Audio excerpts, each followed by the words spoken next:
Hello नमस्कार सुप्रभात दोस्तों, मैं सतीश पाल अपने परिवार सिलेक्शन गुरुजी यूट्यूब चैनल पर आपका हार्दिक स्वागत है, अभिनंदन करते हैं। हम आशा करते हैं कि आप सभी स्वस्थ और मस्त होंगे।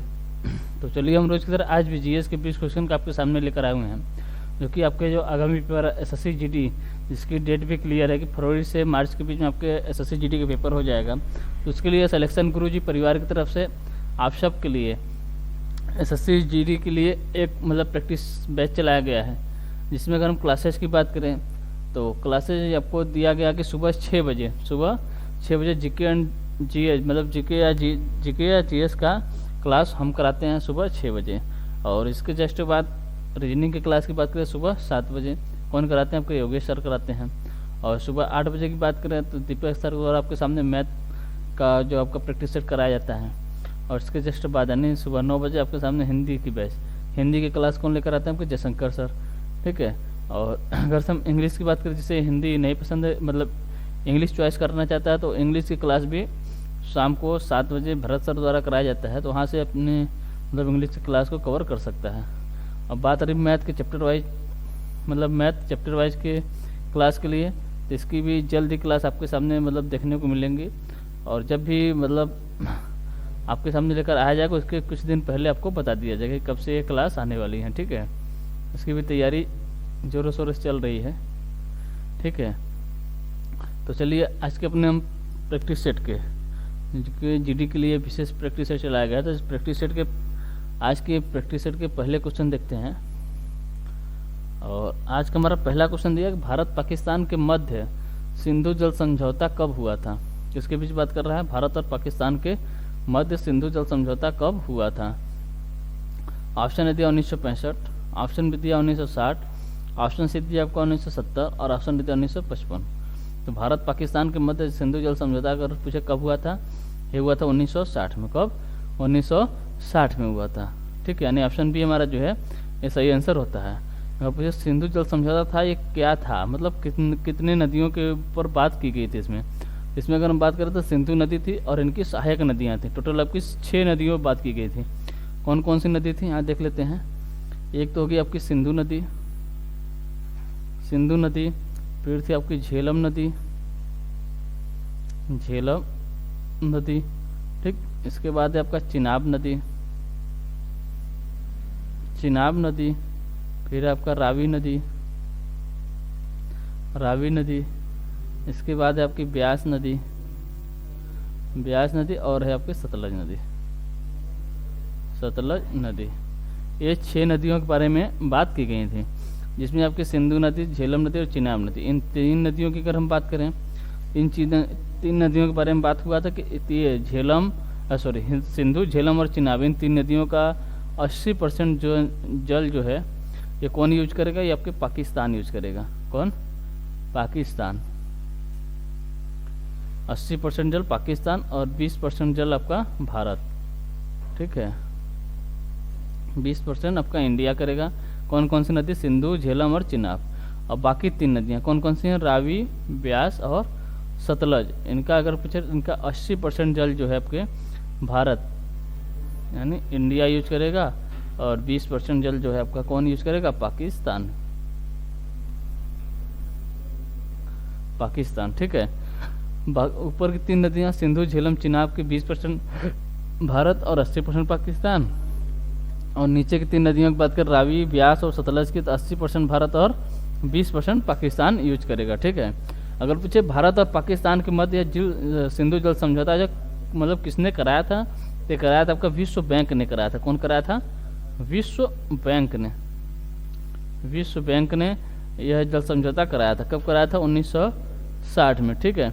अगर पूछे समझौता पत्र पर हस्ताक्षर भारत की तरफ से किसने दिया, समझौता हस्ताक्षर अगर पूछे किसने किया, हस्ताक्षर किसकी तरफ से? भारत की तरफ से, ठीक है। भारत की तरफ से अगर पूछे किसने किया था,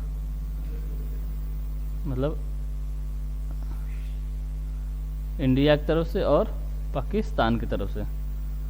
अगर पूछे इंडिया की तरफ से कौन हस्ताक्षर किया था, तो किया था आपके नेहरू जी।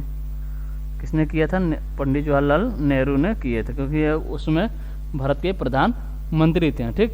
और पाकिस्तान की तरफ से पूछे इस पर हस्ताक्षर किसने किया था, ये किए थे आपके जनरल अयूब खान। कौन थे? जनरल अयूब खान। जनरल अयूब खान पाकिस्तान की तरफ से हस्ताक्षर किए थे और इंडिया की तरफ से पंडित जवाहरलाल नेहरू हस्ताक्षर किए थे। ठीक है, और किसने कराया था समझौता? विश्व बैंक ने कराया था। कब हुआ था? 1960 में हुआ था। ठीक है, चलिए अगला क्वेश्चन देख लेते हैं।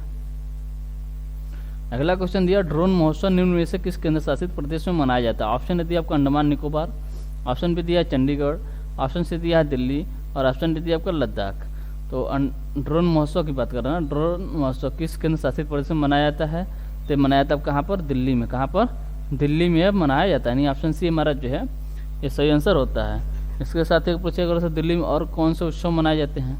तो यहाँ मनाया जाता है क्या आपका बसंत उत्सव, बसंत उत्सव, और एक उत्सव है आपका कौन सा? हैप्पीनेस उत्सव, हैप्पीनेस उत्सव। बसंत उत्सव और हैप्पीनेस उत्सव कहाँ मनाया जाता है? आपके दिल्ली में मनाए जाते हैं। अगला क्वेश्चन देखते हैं। अगला क्वेश्चन दिया है कि मौर्य वंश का अंतिम शासक कौन था? मौर्य वंश का अंतिम शासक कौन था? ऑप्शन दिया संप्रति, ऑप्शन बी दिया शालीशुक, ऑप्शन सी दिया देवर्मन और ऑप्शन डी दिया बृहद्रथ। तो मौर्य वंश का अंतिम शासक पूछे तो कौन था? बृहद्रथ था। कौन था? बृहद्रथ था। यानी ऑप्शन डी हमारा जो है ये सही आंसर होता है। अगर पूछे उसके संस्थापक यानी प्रथम शासक या पूछे संस्थापक कौन थे?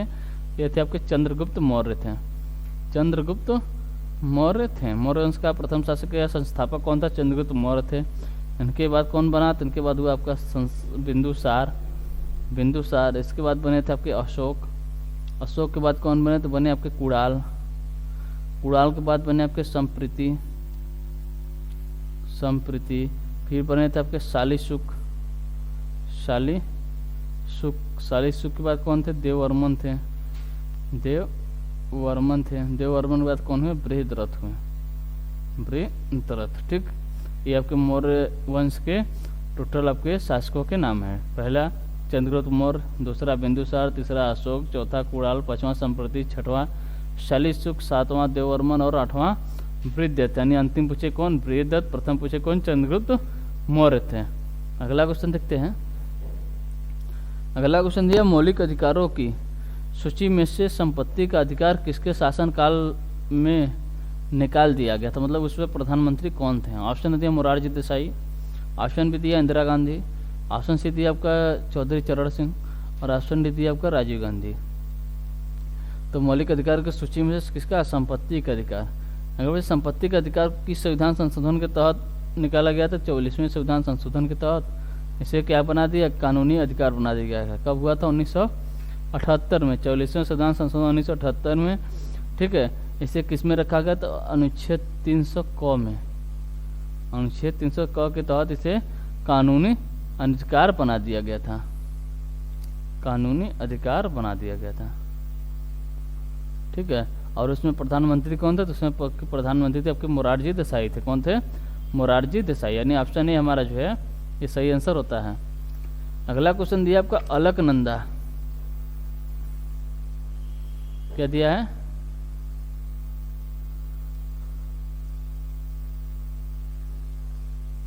ये देखिए दिया कि अलकनंदा और डैश के संगम, अलकनंदा और डैश के संगम को विष्णु प्रयाग के नाम से जाना जाता है, को विष्णु प्रयाग के नाम से जाना जाता है। ऑप्शन है धौली गंगा, ऑप्शन बी दिया नंदाकिनी, ऑप्शन सी दिया का पिंडार गंगा और ऑप्शन डी दिया का मंदाकिनी।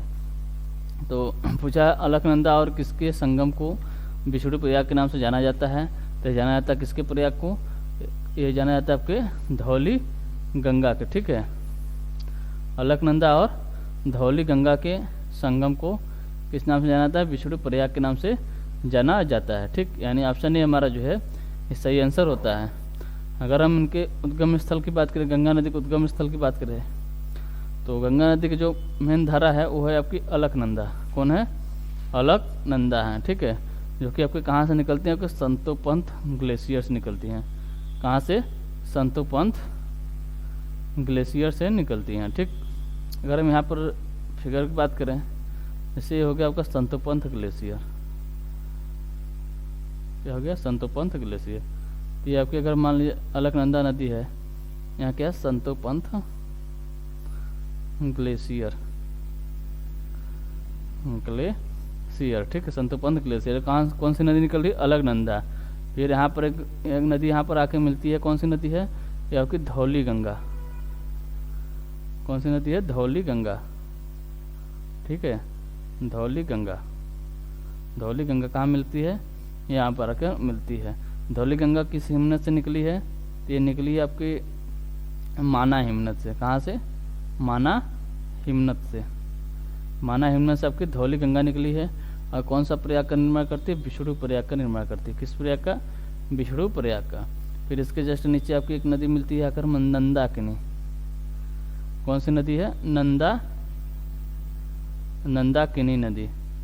नंदाकिनी नदी अगर पूछे ये किस हिमनद से निकलती है?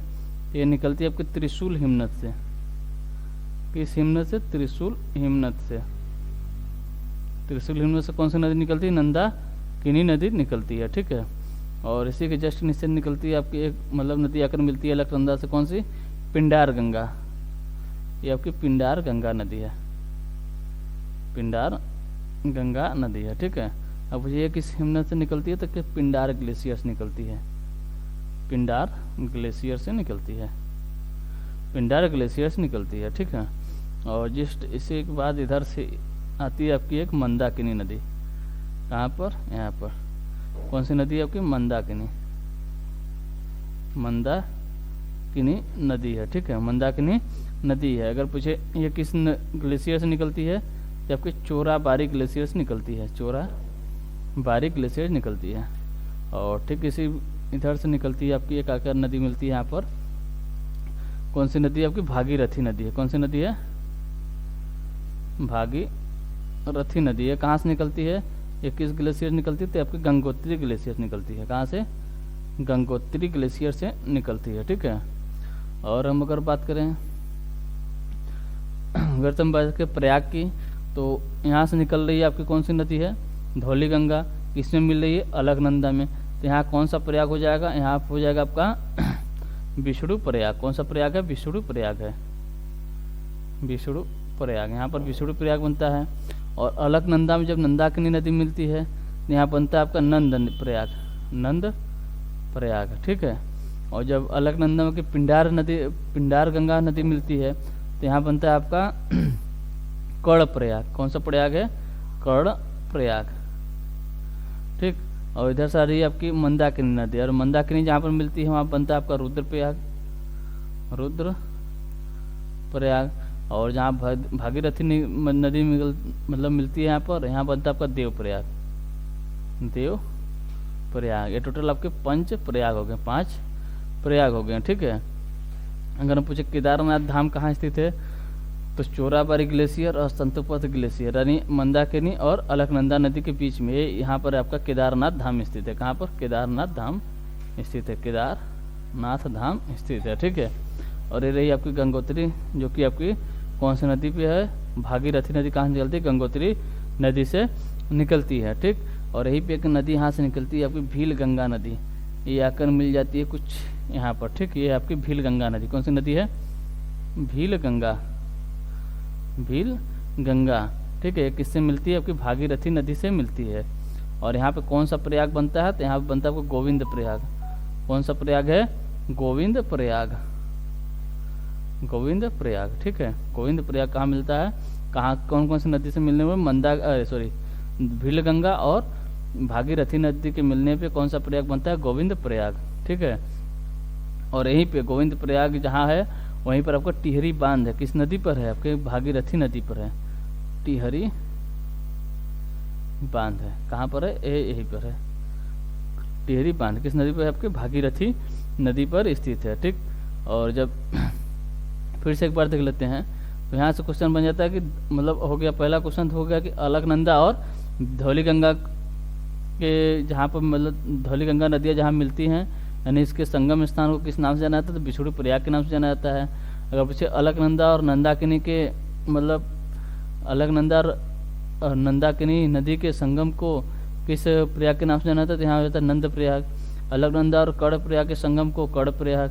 अलकनंदा और हो गई आपकी अलकनंदा और पिंडार गंगा। अलकनंदा और पिंडार गंगा से आपकी कर्णप्रयाग, और अलकनंदा और मंदाकिनी, अलकनंदा और मंदाकिनी हो गया रुद्रप्रयाग, अलकनंदा और भागीरथी हो गया आपका देवप्रयाग।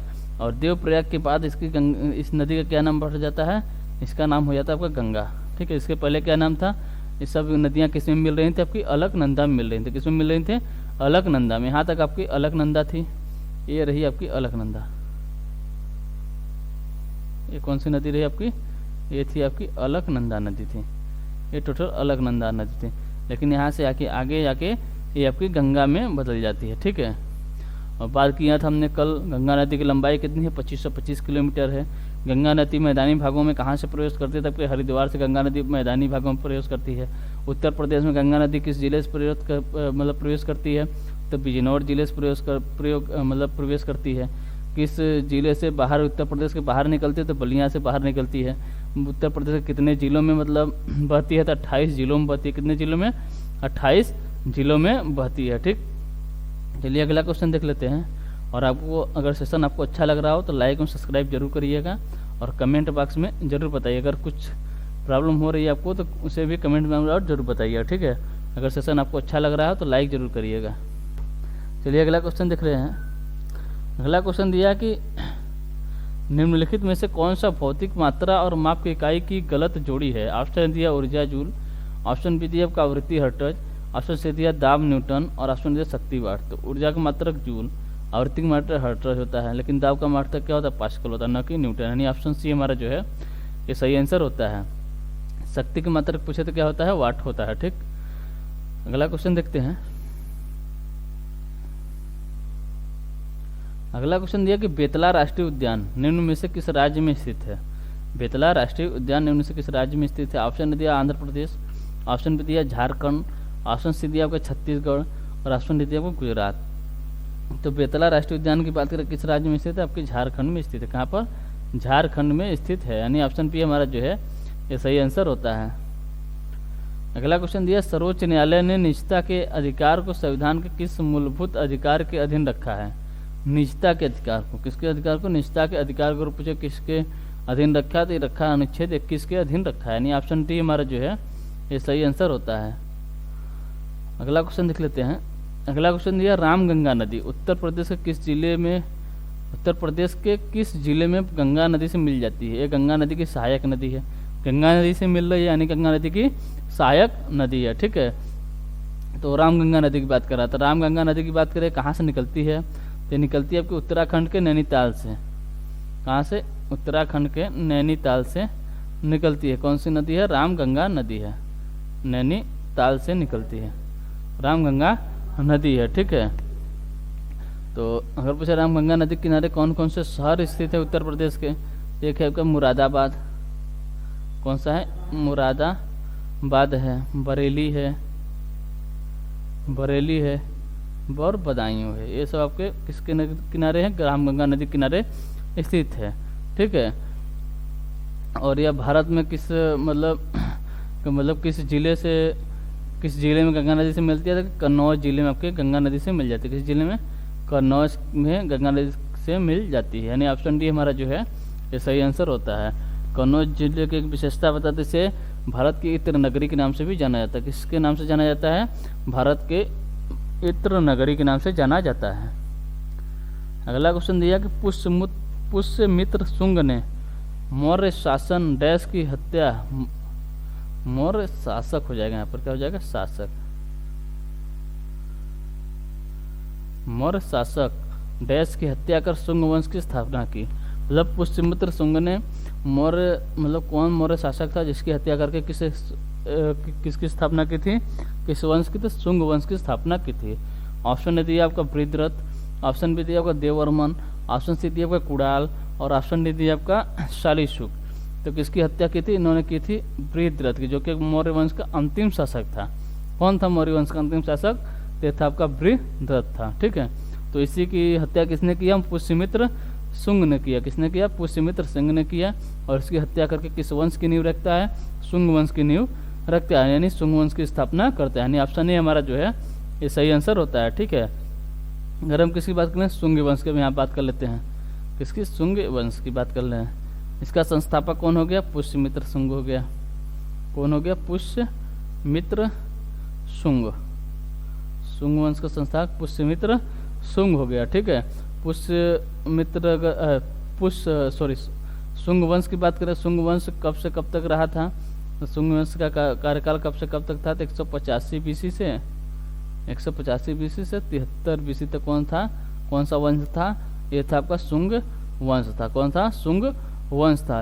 शुंग वंश को एक किस वंश के नाम से, कौन किस साम्राज्य के नाम से? तो इन्हें ब्राह्मण साम्राज्य के नाम से भी जाना जाता है।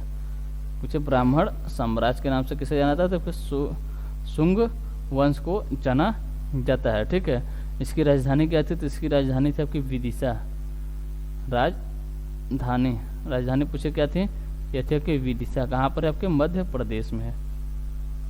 मध्य प्रदेश में। इसके मतलब शुंग वंशों की शुंग शासकों की राजभाषा क्या थी?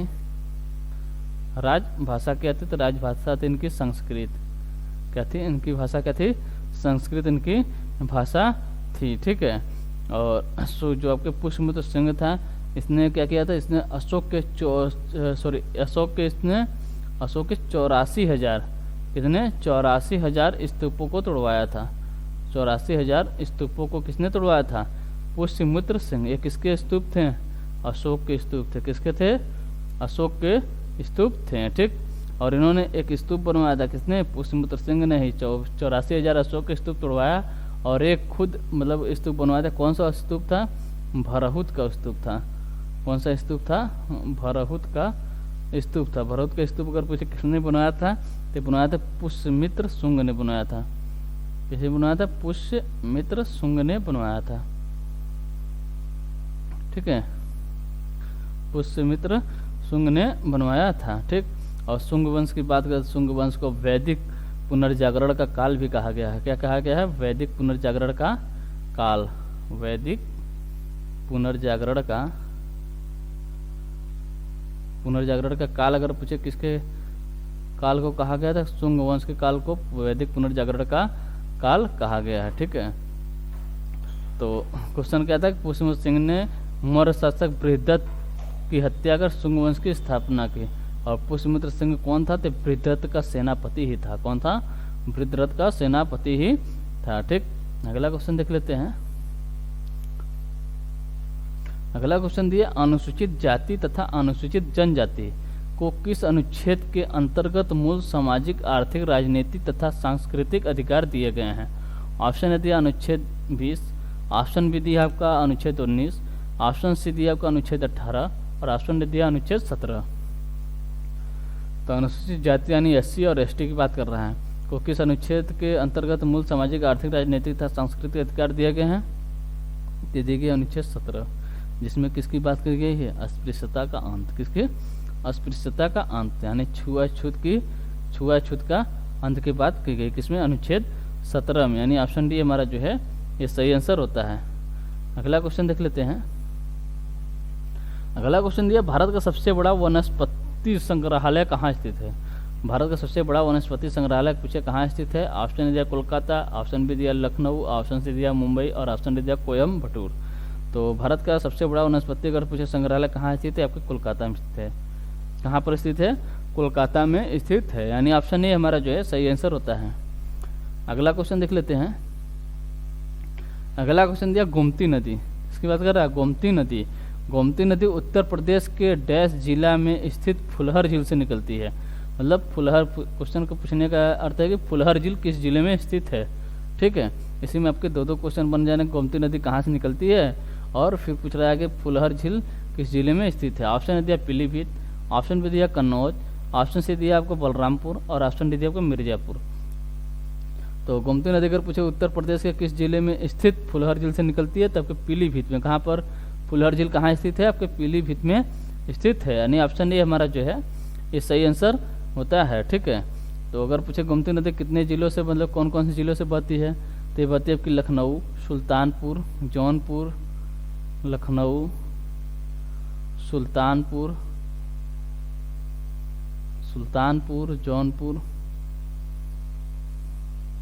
जौनपुर और गाजीपुर। गाजीपुर में कहाँ जाकर, मतलब गाजीपुर में जाकर यह गंगा नदी से मिल जाती है। किससे? गंगा नदी से मिल जाती है। ये भी आपकी किसकी सहायक नदी है? गंगा नदी की सहायक नदी है। ठीक, अगला क्वेश्चन देखते हैं। अगला क्वेश्चन दिया पतंजलि किसके दरबार में रहते थे? ऑप्शन है दिया अग्निमित्र, ऑप्शन बी दिया आपका पुष्यमित्र शुंग, ऑप्शन सी दिया आपका वसुज्येष्ठ और ऑप्शन डी दिया वसुमित्र। तो किसकी बात कर रहा है? पतंजलि के। पतंजलि किसके दरबार में रहते थे? रहते थे आपके पुष्यमित्र शुंग के दरबार में रहते थे। किसके? पुष्यमित्र शुंग के दरबार में रहते थे। ठीक है, पतंजलि को क्या क्या कहा गया? पतंजलि को योग शास्त्र के रचयिता कहा है। पूछा था योग शास्त्र के रचयिता कौन थे? तो पतंजलि। किसके? योग शास्त्र के रचयिता कौन थे? ये थे आपके पतंजलि, योग शास्त्र के रचयिता। ठीक, कौन थे? पतंजलि थे। ठीक है, इन्होंने एक पुस्तक लिखा जिसका नाम क्या था? महाभाष्य। इन्होंने एक पुस्तक लिखा है महाभाष्य पुस्तक लिखा। कौन सा पुस्तक लिखा? महाभाष्य पुस्तक लिखा। ठीक है, ये किससे प्रेरित था? तो पाणिनि के अष्टाध्यायी से प्रेरित था। किस पुस्तक से प्रेरित था? तो पाणिनि के अष्टाध्यायी से प्रेरित था। ठीक है, और पतंजलि ने ये कितने अश्वमेध यज्ञ कराया था? इन्होंने 2 अश्वमेध यज्ञ भी कराया था। कितने? 2 अश्वमेध यज्ञ कराया था। ठीक है, अग्निमित्र और यज्ञसेन के बीच अगर हम बात करें तो एक युद्ध हुआ था। क्या नाम था? विदर्भ युद्ध हुआ था। ठीक है, और किसकी बात करें? कालिदास की। कालिदास ने एक पुस्तक लिखी है। कौन लिखी है? कालिदास। पुस्तक का क्या नाम है? मालविकाग्नि मित्रम। क्या नाम है? मालविकाग्नि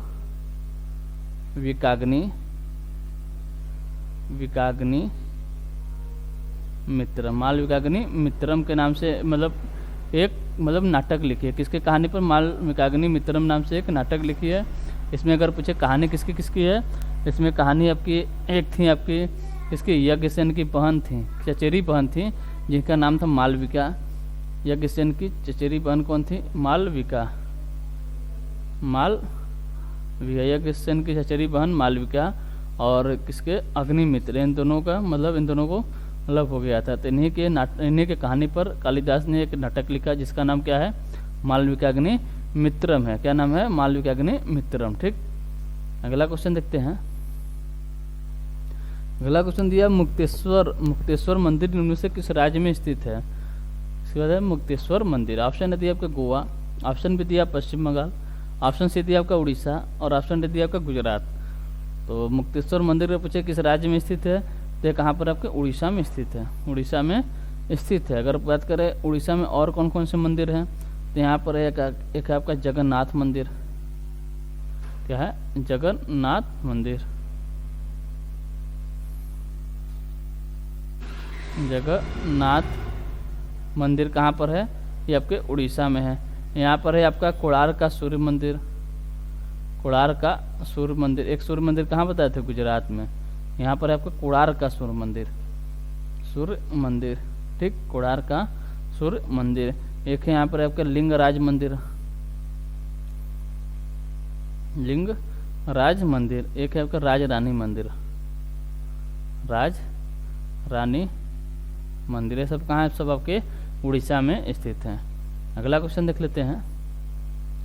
अगला क्वेश्चन दिया भूकंप के दौरान कंपन को मापने के लिए किस यंत्र का उपयोग किया जाता है? ऑप्शन दिया आपका रिक्टर मापक्रम, ऑप्शन बी दिया आपका मर्कैली मापक, ऑप्शन सी दिया आपका विसेस्मोग्राफ और ऑप्शन डी दिया आपका हैग्रोमीटर। तो भूकंप के दौरान कंपन को मापने के लिए किस यंत्र का उपयोग किया था आपका सिस्मोग्राफ का। कौन से यंत्र का? सिस्मोग्राफ का उपयोग किया जाता है।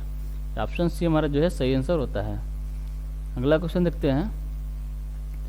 अगला क्वेश्चन है घाघरा या सरयू नदी गंगा नदी में किस स्थान में मिलती हैं? ऑप्शन ए दिया कन्नौज, ऑप्शन बी दिया आपका गाजीपुर, ऑप्शन सी दिया आपका छपरा और ऑप्शन डी दिया आपका प्रयागराज। इसका घाघरा या सरयू नदी की अगर पूछे निकलती कहाँ से है तो निकलती है कैलाश पर्वत के समीप मामपचा युंग। कौन सा स्थान है? मामपचा चुंग हिमनद है। कहाँ पर है? आपके कैलाश पर्वत के समीप है। ठीक है, यहाँ से कौन सी नदी निकलती है? घाघरा या सरयू नदी निकलती है और कहाँ पर जाकर मिलती है, बिहार के छपरा में। किससे मिल जाती है, गंगा नदी से मिल जाती है। किससे मिल जाती है, गंगा नदी से मिल जाती है, यानी ऑप्शन सी हमारा जो है ये सही आंसर होता है। अगला क्वेश्चन देख लेते हैं। अगला क्वेश्चन दिया कि कण्व वंश का अंतिम शासक कौन हुआ। ऑप्शन ने दिया सुशर्मन, ऑप्शन भी दिया वासुदेव, ऑप्शन सी दिया यज्ञसेन और ऑप्शन दिया वसुमित्र। तो अगर हम कण्व वंश की शासनकाल की बात करें, कण्व वंश कब से कब तक चला था, तो चला था 73 BC से 30 BC तक। 73 BC से 30 BC तक कण्व वंश चला था। ठीक, तो इसमें अगर कण्व वंश का अंतिम शासक की बात करें कौन था, कण्व वंश का अंतिम शासक कौन था, तो यह था आपका सुशर्मन। कौन था, सुशर्मन, यानी ऑप्शन ए हमारा जो है ये सही आंसर होता है।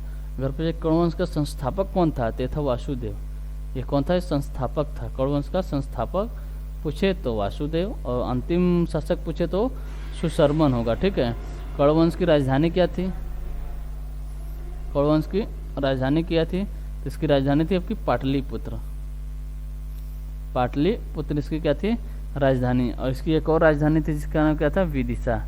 इसकी दो राजधानियाँ थी, पाटलिपुत्र और विदिशा, इसकी दो राजधानियाँ थी। अगला क्वेश्चन देखते हैं।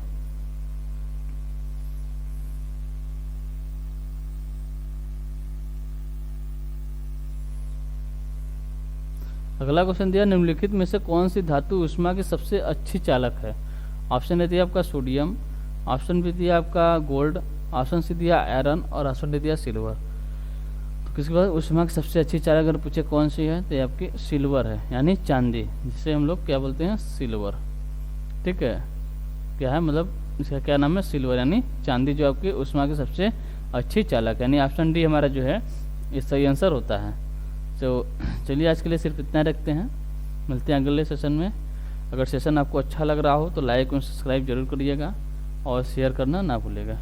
ठीक है, तो मिलते हैं आपसे अगले सेशन में, तब तक के लिए टेक केयर, बाय बाय, जय हिंद, जय भारत।